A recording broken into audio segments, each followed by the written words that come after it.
Hello students, welcome back again your business station. ठीक है, आज की क्लास के अंदर हम लोग बिजनेस इकोनॉमिक्स, बिजनेस को अनलॉकिंग करेंगे, बिजनेस की क्लास को अनलॉक करेंगे। ठीक है, चैनल का नाम है अनलॉक इकोनॉमिक्स, बट वीडियो है बिजनेस की। ठीक है, तो आप लोगों को चैनल को सब्सक्राइब करना है, बेल आइकन दबाना है और शेयर करना है ज़्यादा से ज़्यादा। क्योंकि देखो, एक बात बताता हूँ, ठीक है, मैंने लेट चैनल चालू करा, मैं इस बात को मानता हूँ, लेकिन पता है क्या, आप लोगों के लिए मैंने वन शॉट की सारी वीडियोस तैयार कर दी। ठीक है, तब आकर अब शेयर करो। मैंने देखो कितनी मेहनत करी, अब एक मेहनत आप कर दो, वन क्लिक, बस एक क्लिक। ठीक है क्लास, तो चलिए हम लोग चालू करते हैं। ठीक है, बिना देरी करे हम लोग चालू करते हैं। क्या है हमारा हमारा टॉपिक चलेगा कंज्यूमर प्रोटेक्शन, उपभोक्ता संरक्षण। वन शॉट में हमारा खत्म होगा, 80 में से 80 आएंगे। यहां से पढ़ लिया मतलब सब कुछ पढ़ लिया, कुछ पढ़ने की जरूरत नहीं पड़ती। तुम लोग वीडियो छानते हो, वो करने की जरूरत नहीं है। ठीक है,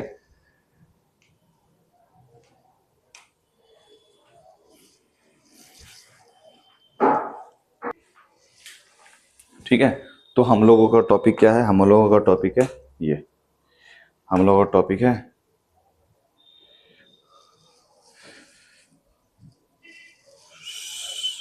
ये टॉपिक है। ठीक है, अंडरस्टैंडिंग कंज्यूमर प्रोटेक्शन। क्या पढ़ रहे हैं हम?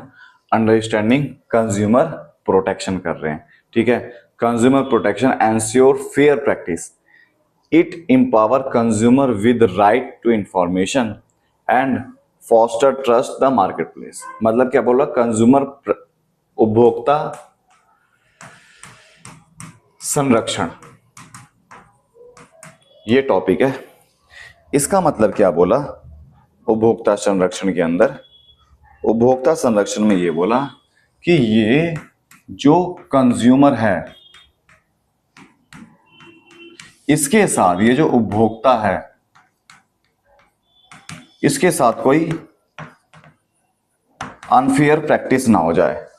इसने जो सामान खरीदा, इससे कोई गलत तरीके का सामान, कोई बेकार तरीके का सामान, जो इसके राइट्स हैं वो इसके साथ बने रहें, इसको प्रोटेक्शन बोलते हैं, कंज्यूमर प्रोटेक्शन। ठीक है, वही है द फॉस्टर ट्रस्ट। मतलब सरकार के ऊपर उपभोक्ता का ट्रस्ट बना रहे, इसीलिए ये एक्ट बनाया। ठीक है,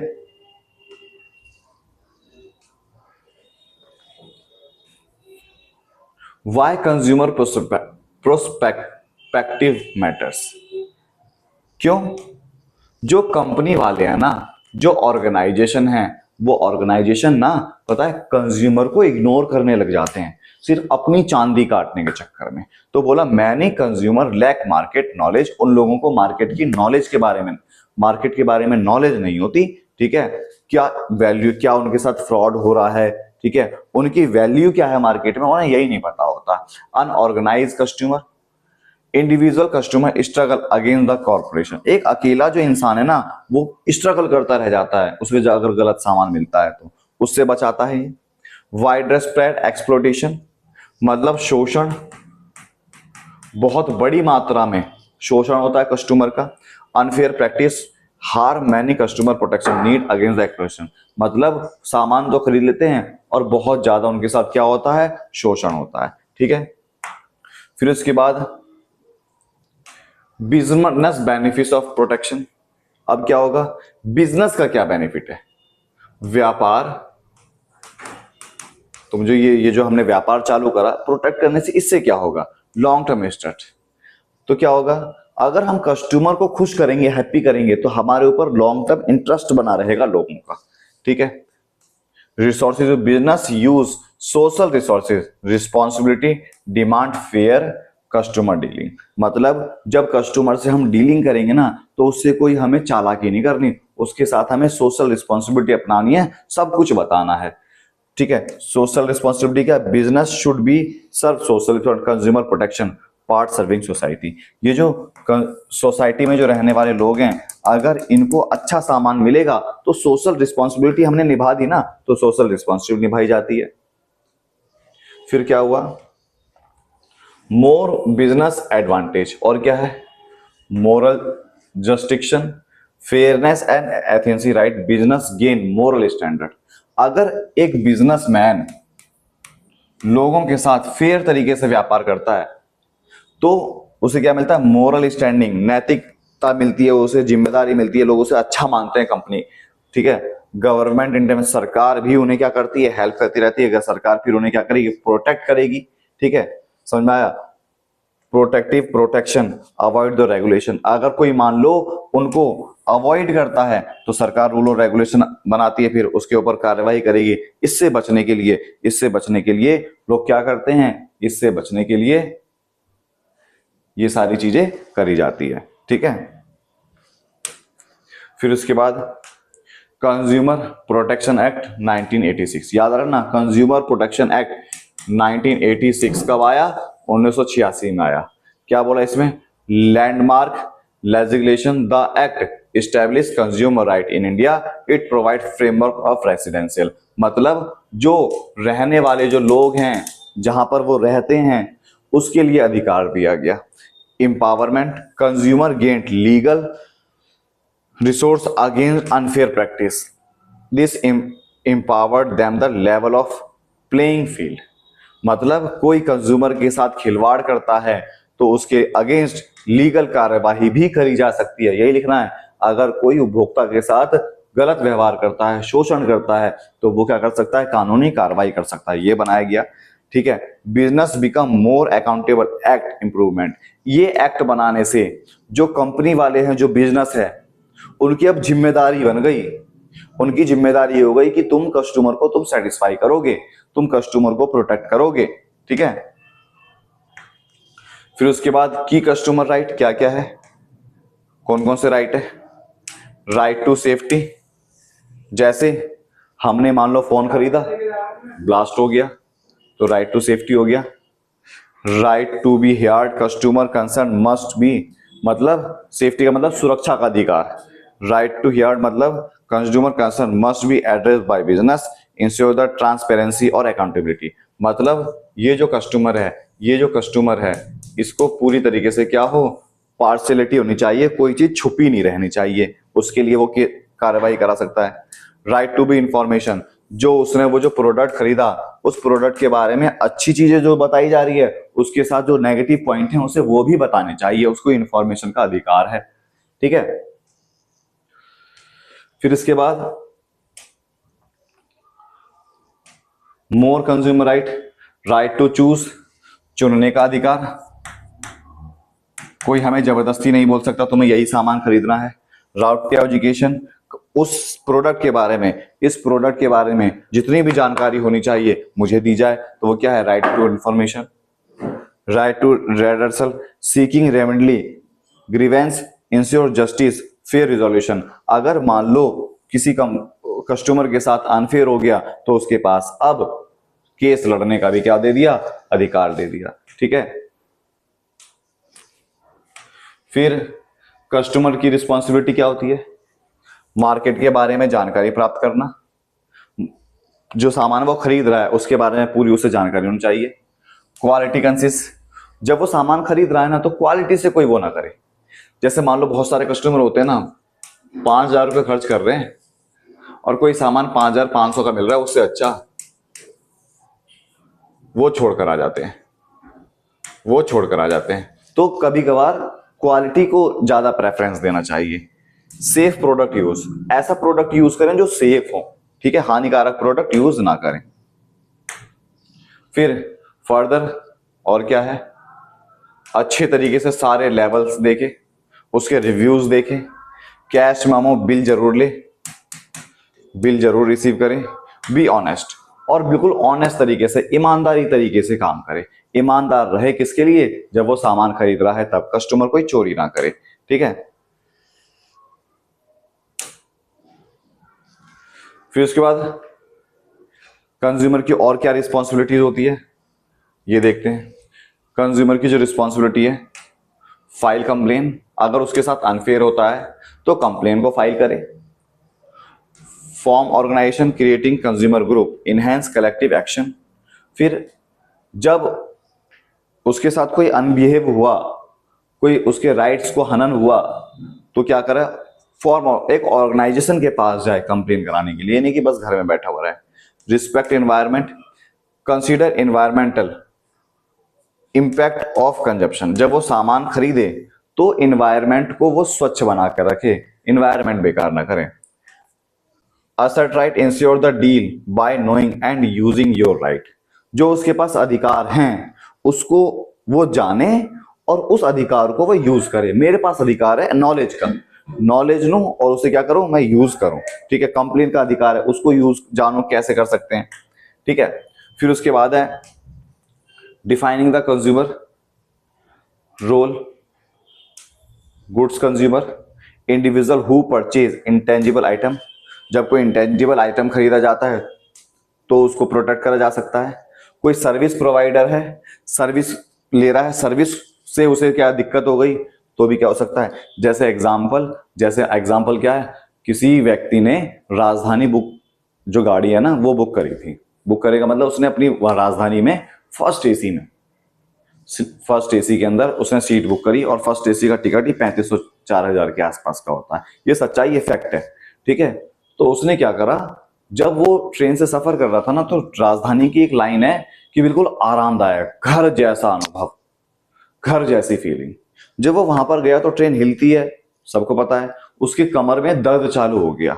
उसने क्या करा, कंप्लेन फाइल करा और फिर रेलवे की तरफ से मुआवजा लिया। समझ में आ गया? तो उसे जानकारी थी, तभी तो। वही चीज यहां पर है। कोई सर्विस दे रही है रेलवे, कोई भी कंपनी सर्विस दे रही है, गुड्स ले रही है, हमें उसके बारे में जानकारी होनी चाहिए, हमें कैसे कैसे ले सकते हैं। ठीक है, फिर उसके बाद complaint filing eligibility.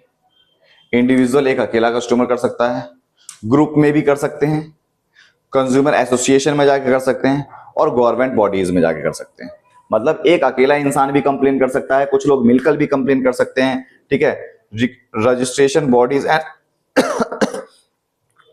Registration body के द्वारा भी और गवर्नमेंट बॉडीज के, इन सबके द्वारा, इन सबके खिलाफ हम कंप्लेन कर सकते हैं। ये जो लोग हैं ये सबके खिलाफ जाकर क्या कर सकते हैं। देखो ये लड़की बनी हुई है लड़का, है ना, पता नहीं क्या है, अब देखने तो कपड़े खोल के तो देखेंगे देखेंगे नहीं, है ना। फिर उसके बाद target of complaint filing, defective goods.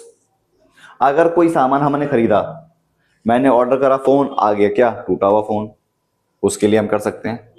Service deficiency, हम सर्विस लेना चाहते हैं, मान लो कि सर्विस लेने गए, हम स्पा कराने गए, स्पा की सर्विस लेने गए और सर्विस उसने बहुत खराब दी, तो हम कर सकते हैं।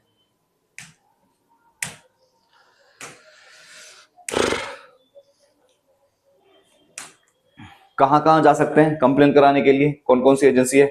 डिस्ट्रिक्ट फोरम है, स्टेट है और नेशनल है। ठीक है, डिस्ट्रिक्ट फोरम है जो छोटे लेवल पर होता है, स्टेट उससे थोड़ा बड़ा होता है और नेशनल जो राज्य देश के स्तर पर होता है। ठीक है, जैसे कंज्यूमर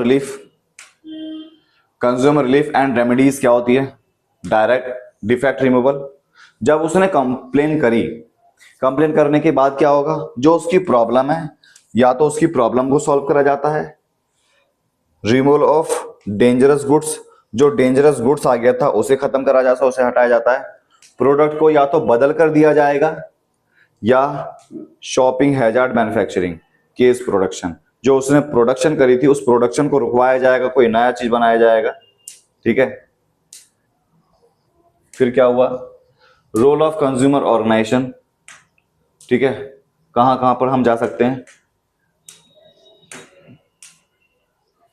पब्लिक एजुकेशन के पास जा सकते हैं, हम कंप्लेन फाइल करेंगे, एंश्योर करेंगे प्रोटेक्ट, हम धरना दे सकते हैं और लीगल असिस्टेंस, लीगल एडवाइस ले सकते हैं। ठीक है, फिर क्या हुआ, की कंज्यूमर ऑर्गेनाइजेशन, जो एनजीओ कौन कौन से हैं। अब देखो, अभी मैं थोड़ा और बताऊंगा। कंज्यूमर कोऑर्डिनेशन दिल्ली के अंदर है, कंज्यूमर कॉज ये भी दिल्ली के अंदर है, वॉइस ये भी दिल्ली के अंदर है। इसमें क्या, हम इसके द्वारा हम अपना अधिकार लड़ सकते हैं। ठीक है,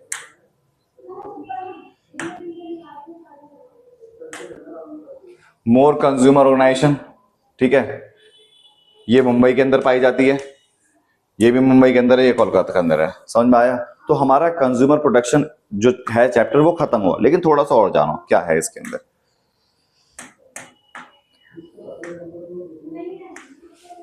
देखो, कंज्यूमर प्रोटेक्शन के अंदर ना एक डिस्ट्रिक्ट होता है, एक स्टेट लेवल पर होता है, एक नेशनल लेवल पर होता है। ठीक है, अगर मान लो 10 लाख तक का कुछ हुआ हो, दिक्कत हुआ हो, तो डिस्ट्रिक्ट में जाएंगे। ठीक है, 10 लाख से 1 करोड़ तक का जाएंगे तो स्टेट में जाएंगे कंप्लेन कराने के लिए। फिर 1 CR से ऊपर जाएंगे तो इसमें जाएंगे। ठीक है, अमाउंट एक बार बुक में देख लेना, नई बुक में हो सकता है फ्लक्चुएट हो। ठीक है, डिस्ट्रिक्ट के अंदर मान लो मैं गया और मेरे को सेटिस्फैक्शन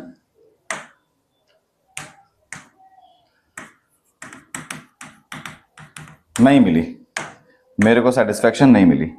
ठीक है, तो मेरे पास एक अधिकार और है, 30 दिन के अंदर इसके पास जा सकता हूं मैं अपनी कंप्लेन लेकर कि मुझे यहां से जजमेंट सही तरीके से नहीं मिली। मान लो मैंने कहीं कंप्लेन फाइल करी डिस्ट्रिक्ट लेवल पर और मुआवजा मेरे को 5 लाख का मिला, मैंने सोचा कि नहीं 5 लाख बहुत कम है, तो क्या हुआ, मैंने यहां पर करा दिया।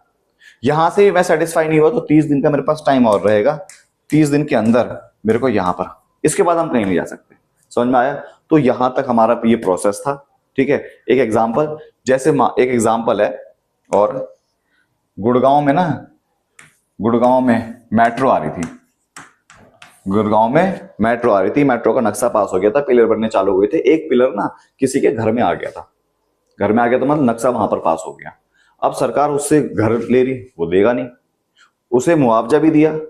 ठीक है, पता नहीं कितना, 8 लाख सॉरी 80 लाख के आसपास का, उसने नहीं माना, उसने उपभोक्ता फोरम में जाके कंप्लेन करी और वहां से उसने 18 करोड़, उसने वहां से 18 करोड़ का मुआवजा लिया। समझ में आया? तो ऐसा हम लोग कर सकते हैं, हम लोगों को पता नहीं होता। समझ में आ गया? हम लोगों को पता नहीं होता, इसीलिए हमें इन सब चीजों की जानकारी होनी चाहिए। आप लोगों के लिए ये चैप्टर सिर्फ एग्जाम बोर्ड ऑफ के लिए नहीं है, आपको इसे शेयर करना है, ज्यादा से ज्यादा लोगों को इसके बारे में जानकारी होनी चाहिए। कहीं पर भी तुम्हें कोई दिक्कत हो, कुछ नहीं, सीधा कंज्यूमर कोर्ट में केस डाल दो। ठीक है, अब बोलोगे खर्चा, खर्चा भी नहीं आता, बहुत कम खर्चा आता है, 1000-1200 रुपए का खर्चा आएगा। अगर मान लो ज्यादा 7000-8000 का भी खर्चा आता है, वो खर्चा भी आपको सरकार उस कंपनी से मुआवजे के तौर पर दिलवाएगी। तो ठीक है, अपने हक को जाने, अपने हक को पहचाने। जय हिंद, जय भारत। ठीक है, चैनल को सब्सक्राइब करें।